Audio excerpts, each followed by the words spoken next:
Welcome back to part 3, the final part of our interview with Dr. Euan McTurk. Solid state batteries. I'm beginning to think they might come into use before the lithium iron phosphate become ubiquitous, perhaps. I know that Nissan have, let me put it this way, Nissan have announced that they're doing work on solid state batteries, and they've said nothing about lithium iron phosphate. And a senior member of my Facebook group has agreed with me when I said I'm beginning to wonder if Nissan plan to skip lithium iron phosphate. I mean, that would be a very typically kind of Japanese mindset. It would be very Nissan, wouldn't it? It would be, well, it would be very Nissan, it would be very Toyota, it would be very Honda. I don't know if it's necessarily the right call or not. There might be a bit of geopolitics in there as well. LFP is traditionally a Chinese-produced chemistry. It started off being American, and then China realized that, here, this is a chemistry that we can make quite easily without blowing up. And then once they perfected LFP, the likes of CATL and so on started switching towards NMC. And incidentally, I believe it's CATL cells that are in the area, or at least one of the versions of it. Very good cells, incidentally. But yes. I think that, in fact, I know that Japan is doing a heck of a lot of research in general into solid state. So there's every possibility that they're banking on this. But fundamentally, your solid state is not a cathode chemistry, or at least it's unlikely to be a cathode chemistry. It's very much an electrolyte that removes the need for a separator because the electrolyte itself is solid. So therefore, you are either going to have a conventional graphite negative electrode, maybe have some silicon in there, maybe even pure lithium. There's talk about solid state electrolytes being dendrite resistant as opposed to dendrite proof. That's where those dendrites are like those little branch-like growths, because when the crystals lithium, that form in the electrolyte on the anode. So yes. On the negative electrode, if you were to use pure lithium, this is the reason we don't use pure lithium at the moment. A pure foil of lithium. As lithium ions go into the negative electrode, as the battery's being charged, or as the cell's being charged, they wouldn't plate evenly. They would form little growths. They would plate unevenly, and those would form little branch-like growths. And of course, that's metal. So if that punctures the separator and touches the cathode, you have a bridge through which the electrons can very quickly move to where they want to be, which is the cathode, without going through the external circuit. So even if you disconnected the car from it, it would still be self-discharging itself very quickly, getting hot, venting hot gas, catching fire, and so on. So that's why we have graphite, because that pigeonholes the lithium into the layers of graphene, and it stops that from happening. But solid state electrolytes, part of the hope is that they will be sufficiently dendrite resistant to allow solid lithium or pure lithium anodes to be used safely. But the cathode, if Nissan's not using LFP, then they would use NMC, and that would make for a very long range cell because you'd have that boost in energy density. But in theory, solid state would boost energy density so much that you could use the much cheaper, more abundant lithium iron phosphate cathode and still have more range than a conventional NMC today. Good question from group member Hannah. Now, I posted this in our group. I think it was just quite recently, maybe a week or two ago. And Hannah says she wants to know about battery swapping as opposed to battery recharging. And I'll just read the bit that I posted that led to her question. San Francisco startup Ample have 12 stations demonstrating a battery swap technology that can, in 5 minutes, change the battery on specially adapted Leafs and Neros. It's primarily aimed at the Uber market. What do you think? So battery swapping, we're already seeing it being used successfully in heavy-duty vehicles, long-haulage vehicles. In China, New Zealand, and Australia, the best example before we come back to Ample is Janus in Australia. They retrofit diesel trucks to electric, but it's not just the 44-ton articulated lorries that we're used to here. It's double or triple trailer road trains. Yes. Proper, like hundreds of tons. And they're able to do up to 400 kilometers on a charge, and the batteries swap out in 5 minutes, which incidentally is a fraction of the time taken to refill a diesel truck, let alone a hydrogen one. To be fair, as someone who grew up in an ex-mining town in the southwest of Scotland, I'd be standing there like, oh, I'm loving getting that fix, man. Off those fumes. But yeah. Petrol's nicer than diesel, though. Oh, I couldn't agree more. Yeah, absolutely. Oh, I used to get some banging hits off of that when my parents went to the petrol station, lean out the back window. But didn't harm me, did it? So that was leaded as well. Oh God, yeah. Thankfully, not actually. No, we were we were one of these newfangled families with unleaded at the time. Although that said, did the wee Metro take 4-star? I think it did. Anyway, yeah. Anyway, but the point is that that the Janus solution is brilliant because you've retrofitted a diesel to electric. That saved a ton of money, incidentally, and a load of CO2. I could sit down and do the calculations, but for a typical, say, like a TX4 Hackney cab, you're looking at between 5.5 and 11 tons of CO2 being saved, depending on where the chassis was made, just by reusing the chassis. So scale that up for a big tractor unit. But the point is that is a fleet of vehicles which are identical and will have identical battery packs. The issue is when it comes to all the different makes and models of electric vehicle out there, how do you standardize the battery pack so that you can swap them out? This is where Ampol's been quite clever, because they have a modular battery pack. Yes, they do. Kind of put together a bit like a Lego set, and it fits into that particular vehicle's pack. Where it falls down is if you, as a Nissan Leaf driver, go, oh, there's an opportunity to swap out the battery in 5 minutes. Excellent. Okay. What do you mean I now have to pay a monthly fee for this battery? And I'm now stuck with this battery unless I somehow manage to get my old one back. Because you're taking out the battery that you own. That's your property that's in that Leaf. And then you're putting in Ampol's battery. That's their property, and you have to lease that from them. So even okay. Or at least please do comment on in the caption underneath this or whatever format is going on. Correct me if I'm wrong, but that is Ampol's property, and you're probably going to have to pay a monthly lease fee on it. I scoured their website and I didn't find anything that mentioned that. But now that you say it, yeah, of course, it's their battery. As I say, I am more than as a scientist by trade, I am more than happy to be proven incorrect, and I will 100% stand corrected on it. But if they are not doing a monthly lease on that battery, that strikes me as a very quick way to go out of business, given that they're all about battery swapping. But yeah, hey, I'll as I say, I'll be interested to find out more. But the point is, I'm pretty sure that there is a lease cost on that, because obviously it becomes their property. Yeah, so I am somewhat skeptical about mass uptake. I could understand it for some very heavy usage drivers, but to be honest, the rapid charging speed of most electric vehicles these days is sufficient. If you've got a high power charger in urban areas as well, you're starting to see urban high power chargers cropping up. I mean, there's the announcement that Ionity is going to be installing 350 kilowatt chargers at village hotels. And for example, the one in Edinburgh is at Crewe Toll, which is pretty central. That is not just off the motorway. That is buried in the heart of Edinburgh. That is going to be perfect for taxi drivers if they've got like Ioniq 5 private hire cars or something, to be able to beast that in this amount of time it takes them to nip across to the McDonald's and grab a burger and run back. So that's them got enough to do the rest of their shift. In fact, to be fair, an Ioniq 5 would probably do a typical shift in one go for them anyway. But the point is that you've just got such fast charging speeds, and when you're out on the motorway, a typical EV, admittedly a Nissan Leaf is not a good example of this, but many modern EVs can rapid charge within the average dwell time at a motorway service station, especially if you've got the family in tow. But the average dwell time is about 25 minutes. So yeah, certainly looking at the speeds of what EVs are charging at these days, that's not too far off what the likes of the Aria would be able to do. Yes, quite. So do we really need battery swapping?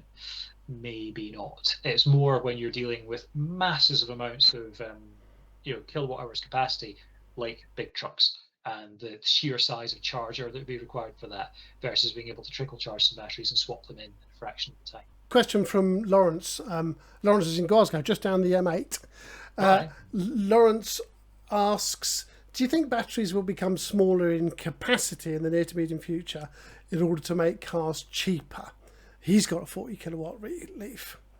Yeah, It's interesting because the consumer is generally demanding more range at the moment, Yeah. and I suppose it's because, like, when the Leaf first came out, people would say, "Oh well, I'll only get one when they can do an EV when they can get 200 miles per charge. They could then do 200 miles per charge. Oh, I'll only get it when it can do 300 miles." And we've just got this continuous leapfrog. I think that the typical figure is now 600 miles per charge, which there's no way you can put Really? in Britain.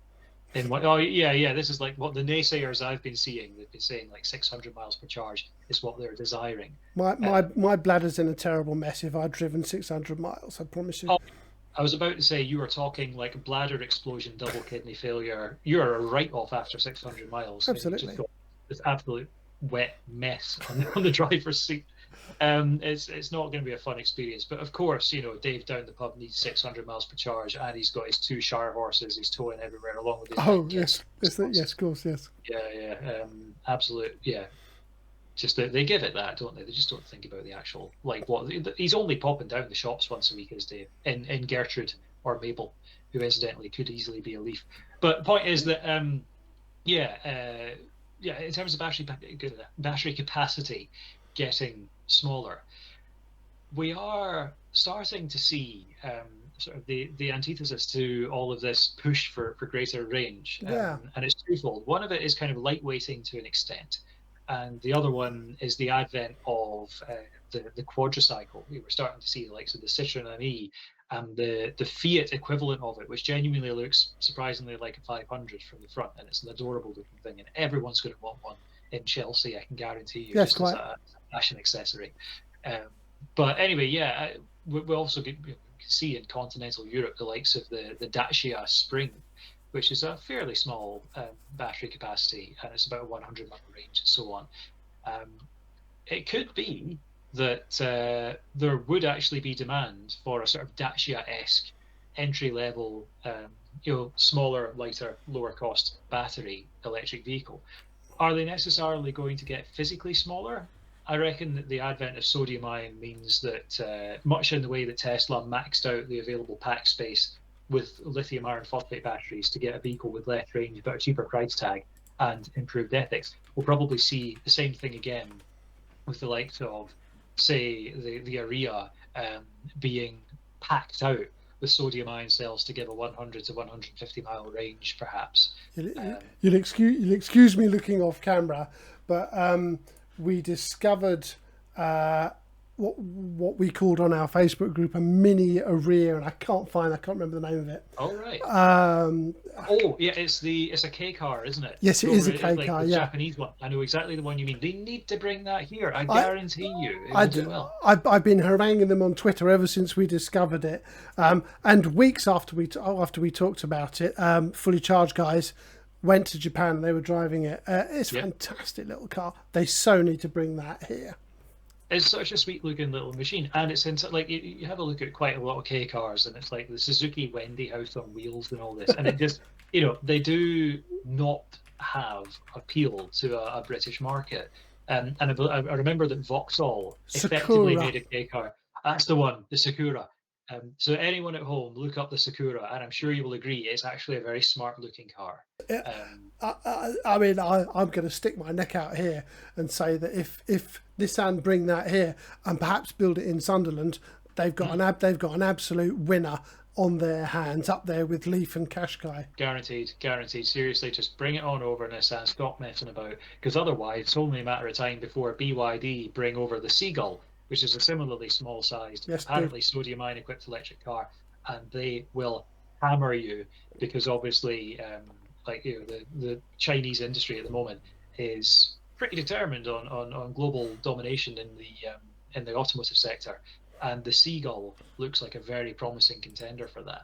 So, incidentally, I've got to do this.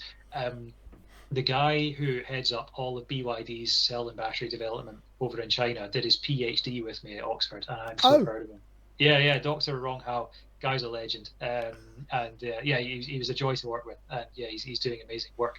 So he'll have been responsible, at least in part, for the BYD Blade cell, the lithium iron phosphate cells that are big and long. And if you drill straight through a fully charged one, it doesn't even really get that warm, let alone vent gas or catch fire. But the fact that BYD could potentially be one of the first to market with a sodium ion equipped car should really put some fireworks up the rear end of Nissan, they need to bring the Sakura over to the UK, because I can tell you now that there are people who just want an affordable new vehicle to go from A to B, because for some reason some people forget that the used vehicle market exists and they do want a new vehicle for whatever reason. Well, for a start, I bet you it'd be popular on salary sacrifice. In Japan, obviously, a K car gets lots of tax incentives, although you can't apply those tax incentives once you import it to this country. But it would be, if you did, it would be £8,000 in this country. Well, yeah, I mean, even if you don't add those tax incentives that K cars get in Japan, it'd still be 11 grand. They've got to bring that car here. I mean, £8,000, that is Busby money. That is literally Busby money. Yes, indeed. Yeah, honestly, as I say, it's such a neat car. Stick CCS on it reluctantly, and send it over this way. We will buy it in droves, and as I say, make it in Sunderland, please. That'd be awesome. And tell you what, because obviously Nissan will be listening into this podcast. They definitely will. Well, they'd be mad if they weren't. Since we've pushed so hard for this, if you could do a limited edition one with tartan seats, that would be awesome, and I will buy one off you. Of course. What's the... I hate the phrase, I don't like it at all, but nevertheless, what's the secret sauce to EV acceptance in the UK? Is it more rapids in the world? I'm a huge fan of GribServe and MFG. I mean, I'm lucky I've got a drive, and I've got 2 cars on my drive, and so I've got a Hypervolt charger. Go Hypervolt. But so many people in this country, I can't remember the figure, I'm sure you probably do have it to hand. Personally, I'd love to see VAT rate on public charging either reduced to the same as domestic rate or even 0 rated. What I can't imagine you disagree. Have you got anything else in mind? Oh, well, no, I mean, that's an obvious no-brainer. Reduce the VAT to 5%, because at the moment that's widening social inequality by forcing people who don't have driveways and therefore are, I think, statistically less likely to be kind of in leafy suburbia, therefore might be on lower incomes, yada, yada, yada. That said, you get very nice houses that don't have driveways, but nonetheless, there are areas, particularly lower income areas, that don't have much in the way of off-street parking, who are then reliant on, much more expensive charging because it's 20% back instead of 5%. That's widening social inequality. Yeah. Similarly, it is a local authority basically a postcode lottery in the UK. There are some incredibly proactive local authorities. I'd like to give a hat tip to Oxfordshire County Council. Yes, indeed. Yes, I was going to mention them, yeah. Or I can never remember if it's district or county, whichever one Paul Gambrell works at, because he's responsible for the incredible infrastructure that they've got there. Dundee City Council. Oh, yeah, county. Thank you. Dundee City Council, Fraser Crichton, and East Lothian Council, Ryan Robertson, are just absolute fonts of knowledge and utterly proactive on all things EV. And they've gone about it, all of them, in very, very different ways, and all of it has been a success in its own right. What we've seen is quite a lot of moving to on-street charging infrastructure in a way that doesn't impact active travel, doesn't impact walking or cycling, which is important. Yeah. Because ultimately you want walking, cycling, wheeling, micromobility and public transport to be the first choice, and you want private cars to be the kind of last resort. And certainly when I was down south, I would cycle into work and it would be faster than, or just about as fast as driving in rush hour. That's quite. And I was a lot healthier for it. I then started driving to work because it was a bit too far away, and definitely putting on the beef as a result. But the point is that there's some really interesting on-street charging solutions right now, and there are some local authorities that just don't want to know, which is really frustrating, because you've got residents who want to pay for this with their own money. You've got other local authorities who've proven that they are safe, that they are accessible, that they are inclusive. The likes of the Gully, Kerbo Charge Gully, they're all variants of a theme, running a cable across the pavement in a recessed flush, kind of fitting that's built into the pavement in a way that it's not a trip hazard. That incidentally allows you to charge your own car off of your solar panels if you've got them, or off of an off-peak electricity tariff, and take advantage of 5% VAT and so on. Well, it also allows you to share. It also allows you to share your charger amongst your neighbours. It does, as does CoCharger. Yes, indeed, CoCharger. Yes, big shout for CoCharger. Yeah, yeah, that is the single easiest way to boost the number of charge points that we have, public charge points that we have in the UK, is if everyone who has a double driveway and a home charge point and only one car, in other words, spare space on the driveway to allow someone to use their charge point when they're not using it themselves. If they all sign up to Utilization is perhaps the secret sauce that I was asking about. 100%. Oh, 100%. Definitely, definitely. So that is a key thing. The other thing I reckon is getting the DNOs, the distribution network operators, to properly invest in their personnel, to properly invest in training and clearing that backlog, because we have enough electricity. We have more than enough electricity for every single one of the vehicles in the UK to go electric. Every single vehicle in the UK to go electric. But what we don't have at the moment is ubiquitous supply of that electricity to where it's required. That's where we need local substation upgrades and installations and so on. Yeah, that's not quite happening fast enough. There's so many, particularly GridServe have been hit quite hard. I can't remember the location. Is it Rugby, where they've had to basically bag up some of their chargers because they cannot get enough power from the DNO to make them work. It's such a shame. So Ferrybridge is a good example of Ferrybridge, yes. Rugby is 12 very high power grid serves and 12 high power Tesla superchargers. I don't think there's power issues there, but Ferrybridge. It's not Rugby. I can't remember which one it is. Yeah. That's okay. But there are meant to be 12 grid serve chargers going into Ferrybridge. Which is a service station that's undergoing a major overhaul. Oh yeah, it's big work. Yes. Oh yeah, like they basically had half the building out of bounds, and like half of it was literally being operated out of porta cabins. The one time I visited it was a horrific experience. But anyway, they're massively revamping it, and they're putting in these 12 high power grid serve chargers, but they've only got 6 of them up and running at the moment, and they are being powered at least in part by vegetable oil generators. Oh yes. And of course, some clever dick who's actually not that clever took a photo of that and put it on a Facebook group. It was one of these kind of like, climate change is a scam, all this nonsense. And they were like, diesel generators powering electric chargers, couldn't make it up. Wouldn't actually have taken much effort to Google it and see that 1, they're vegetable oil, and 2, it's an interim solution until that grid upgrade is completed, probably within the next 6 to 12 months, at which point the number of chargers is doubled. Meanwhile, Tesla is sitting very smugly in the background because I think they've got about a dozen V3 superchargers that clearly got the last of the available grid connection prior to the upgrade the GridServe needed. They are all powered off of Yorkshire's finest grid electricity and have been in action for a couple of years, I believe. Dr. Euan McTurk, I'm extremely grateful for you to come on. For you coming on, I'm also very grateful that you put up with my inability to use Outlook and Teams and so on and so forth. That's okay. You're an absolute star. I'm just going to make sure that our viewers and listeners all keep an eye on Plug Life TV. I notice this hasn't been an update for a while, so I'm hoping you can get some content out. On that note, yes. So for those of you who don't know, so Plug Life Television was such a success that Plug Life Consulting kind of spun out the back of that 3 years ago, and that consultancy has been keeping me incredibly busy.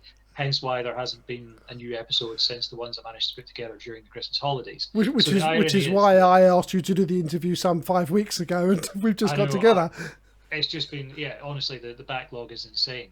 I'm currently in the middle of 3 conferences in the space of 4 days. Yes. I'm down in London next week and all this. It's just getting nuts. But the point is that, there are some very interesting episodes coming to Plug Life Television in the not too distant future. Oh, good. There's one of them where I'm talking about heat pumps, because when I got mine, the issue I was having was, with like a gas boiler, you can get a monthly service plan, and it's however many pounds a month, and that just kind of covers you. There didn't seem to be anything like that on the market for heat pumps. So it's a case of, it's your annual service.